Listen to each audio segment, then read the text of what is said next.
A Hero Born. Written by Jin Yong. Translated by Anna Holmwood.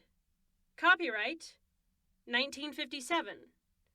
English translation copyright 2018. Published by Maclehose Press, an imprint of Quercus Publishing Limited, a Hachette, UK company. As read by Scandal. Chapter 1. Suddenly, a snowstorm. The Qiantang River stretches from the west, where its waters swell day and night, past the new imperial capital of Linyan and the nearby Ox village, on to the sea in the east. 10 cypresses stand proudly along its banks, their leaves red like fire. A typical August day. The grasses are turning yellow beneath the trees, and the setting sun is breaking through their branches, casting long, bleak shadows. Under the shelter of 2 giant pine trees, men, women, and children have gathered to listen to a traveling storyteller. The man is around 50, a pinched figure in robes once black, now faded a blue-gray. He begins by slapping 2 pieces of pear wood together, and then, using a bamboo stick, he beats a steady rhythm on a small leather drum. He sings, "Untended the peach blossom still open, as misty fallow fields draw the crows. In times past by the village well, families once gathered to vent their sorrows." The old man strikes the pieces of wood together a few more times and starts his story.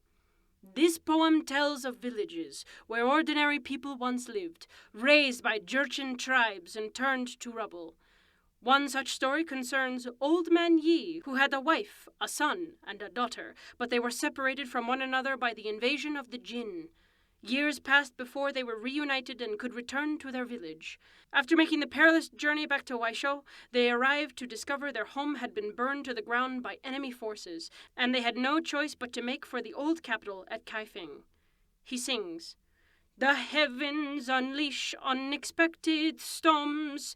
People suffer unforeseen misfortune. Upon arrival," he continues, "they encountered a troop of Jin soldiers. Their commanding officer spotted the young Miss Yi, by now a beautiful young maiden, and eager to capture such a glorious prize, he jumped down from his horse and seized her. Laughing, he threw her onto his saddle and cried, 'Pretty girl, you are coming home with me.' What could the young Miss Yi do? She struggled with all her might to free herself from the officer's grip. 'If you continue to resist, I will have your family killed,' the man shouted. With that, he picked up his wolf-fang club and smashed it down on her brother's head. The Netherworld gains a ghost just as the mortal world loses one more soul." He breaks again into song. "Old Man Yi and his wife threw themselves on top of their son's body, weeping and sobbing. The commanding officer raised his wolf-fang club and once again brought it down on the mother, and then once more on the father. Rather than cry or plead, the young Miss Yi turned to the soldier and said, 'Sir, rest your weapon. I will go with you.' The soldier was delighted to have persuaded her, but just as he let down his guard, the young Miss Yi grabbed the saber from his waist, unsheathed it, and held the point of the blade to his chest. Was she about to avenge her family's death? Alas, it was not to be. Being experienced on the battlefield, the soldier knew that if he took a deep breath, tensed his muscles, and pushed against the blade, she would tumble to the ground. Then he spat in her face. 'Whore!' But young Miss Yi brought the blade to her neck. That poor, innocent girl.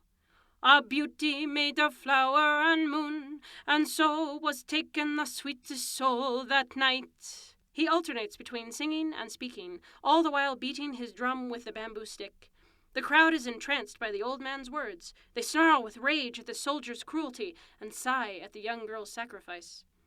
Dear friends, as the saying goes, keep honest heart and ever God's in mind, for if evil deeds go unpunished, only evil doth one find. The Jin have conquered half our territories, killing and burning. There is not an evil deed they have not committed, and yet no punishment is forthcoming. The officials of our great empire are responsible for this. China has plenty of men, healthy and willing to fight, yet every time our army faces the Jin, they turn and run, leaving us peasants behind to suffer. There are great stories, a great many stories like this one, north of the Yangtze. The south is a paradise in comparison, but still you live each day in fear of invasion. Rather be a dog in times of peace than a man in times of trouble. My name is Old Zhang. Thank you for listening to the true story of young Miss Yi. The storyteller bangs together the 2 pieces of pear wood and holds out a plate to the crowd. Villagers shuffle forward and drop a few coins onto it. Old Zhang puts the coins into a pocket and starts gathering his belongings. As the crowd disperses, a young man of about 20 pushes his way up to the storyteller. Sir, did you come from the north? He is short but strong, with 2 hairy caterpillar eyebrows stretched across his brow. He is from the north. It can be heard in his accent. Yes, the old storyteller answers, surveying him. Then may I buy you a drink? I dare not receive such favor from a stranger, comes the old man's reply. After a few drinks, we will no longer be strangers. The young man smiles. My name is Sky Fury Guao, he says, before pointing to a handsome, smooth-faced man behind him. And this is Ironheart Yang. We were listening to your story, and we enjoyed it very much. But we would like to talk with you, ask you some questions. You bring news from home. Not a problem, young man. Fate has brought us together today.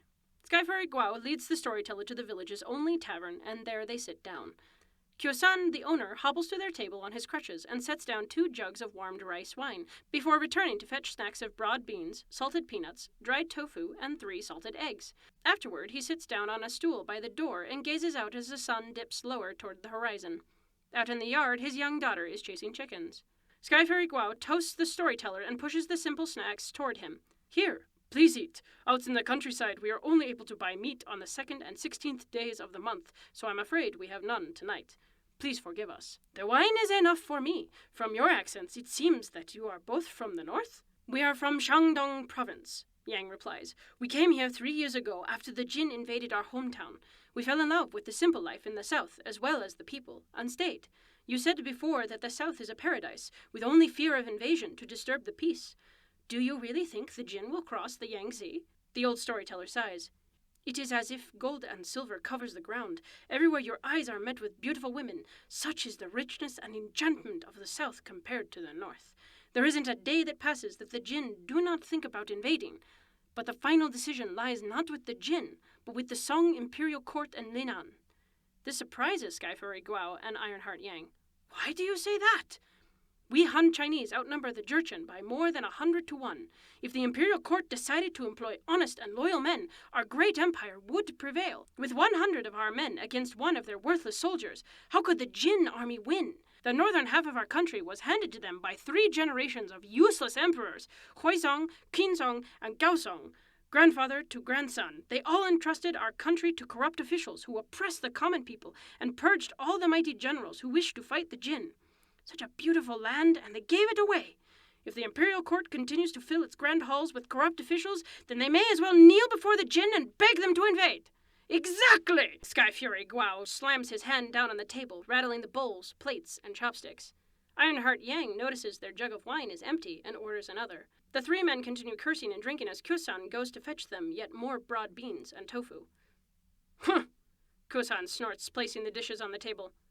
What is it, Kyo-san? You disagree? Good cursing, great cursing. Nothing wrong with that. But do you suppose it would have made any difference if the officials had not been corrupt? With such useless emperors, generations of them no less, it would have made no difference if the officials had been as honest and good-hearted as the Buddha himself. He turns and shuffles to his stool in the corner, from where he goes back to gazing at a sky now filled with stars. Kusan has a young face for his 40 years, but his back is hunched and wisps of white are threaded through his black hair. From behind he looks like an old man, much aged since losing his wife. He moved to Ox Village only a year or so with his daughter, fleeing painful memories.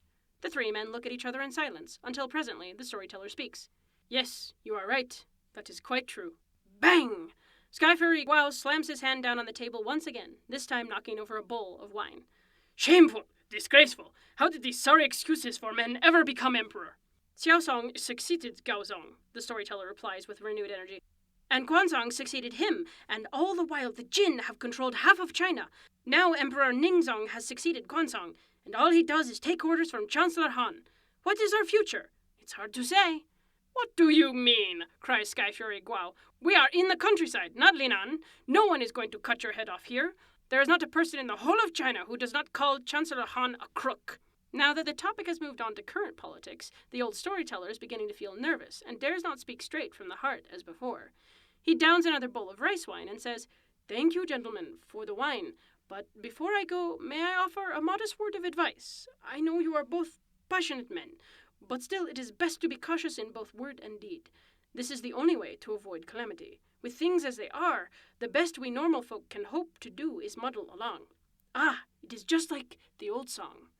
Surrounded by mountains, dancing in the halls, the shores of Westlake echo in song. Southern fragrances entice and intoxicate, as drunkenly our noblemen mistake Linan for Kai Feng. What's the story behind that song? Yang asks. There is no story, the old man says, pushing himself to his feet with great effort. The officials care only for parties and pleasures, and as long as that is the case, they won't be trying to recover the North any time soon. And so the drunken storyteller takes his leave. 2. It was during the third watch later that night. Sky Fury Guo and Ironheart Yang had been waiting for more than 2 hours to spear a boar or a muntjac in the woods 7 li west of the village, but it was looking increasingly unlikely they would catch anything, and they were losing patience. At that moment, a loud smack of wood against the metal echoed around the woodland from beyond the tree line. Sky Fury and Ironheart looked at each other. Then came the sound of men shouting. Where do you think you're going? Stop now!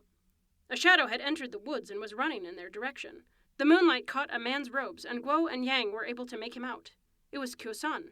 He was jabbing his wooden crutches into the undergrowth. Knowing that he would struggle to outrun the men following him, Kyo-san flew straight up into the air and back down behind a nearby tree. Guo and Yang looked at each other in astonishment.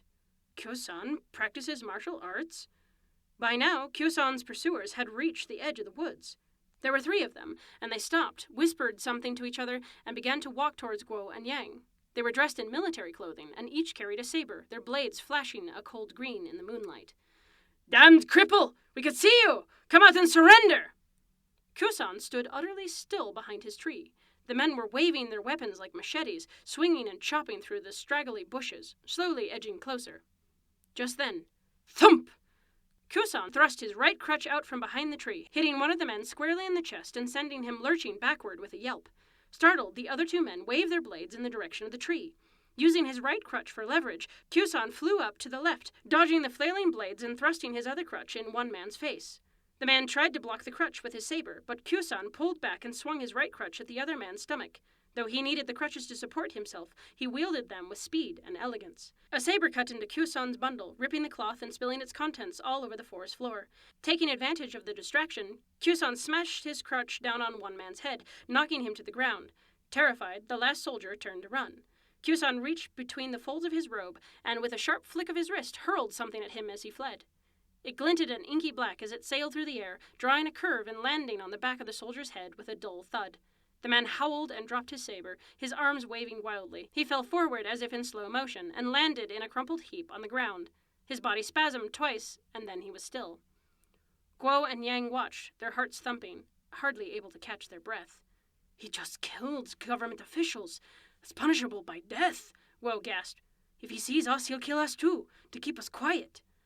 But they had not hidden themselves as well as they had thought. Kyo-san turned toward them and called out, Master Guo! Master Yang! You can come out now. Reluctantly, they rose to their feet, grasping their pitchforks so tightly their knuckles turned white.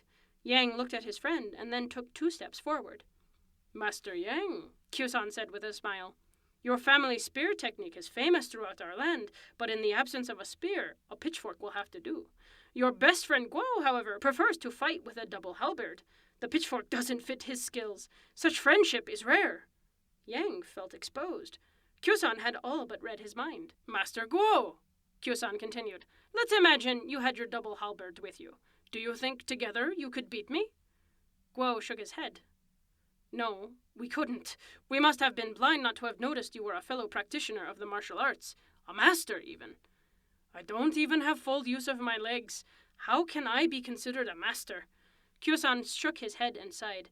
Before my injury, I would have defeated those guards effortlessly.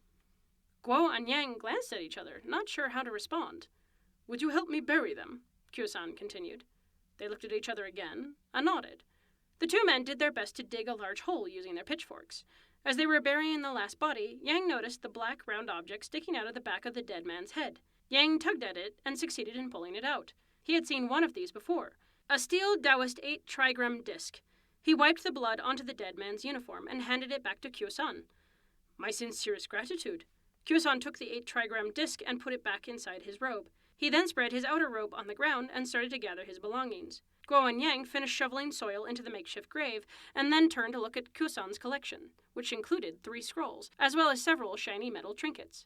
Q-san put a gold jug and bowl to one side. After tying up his bundle, he handed the jug and bowl to the 2 men.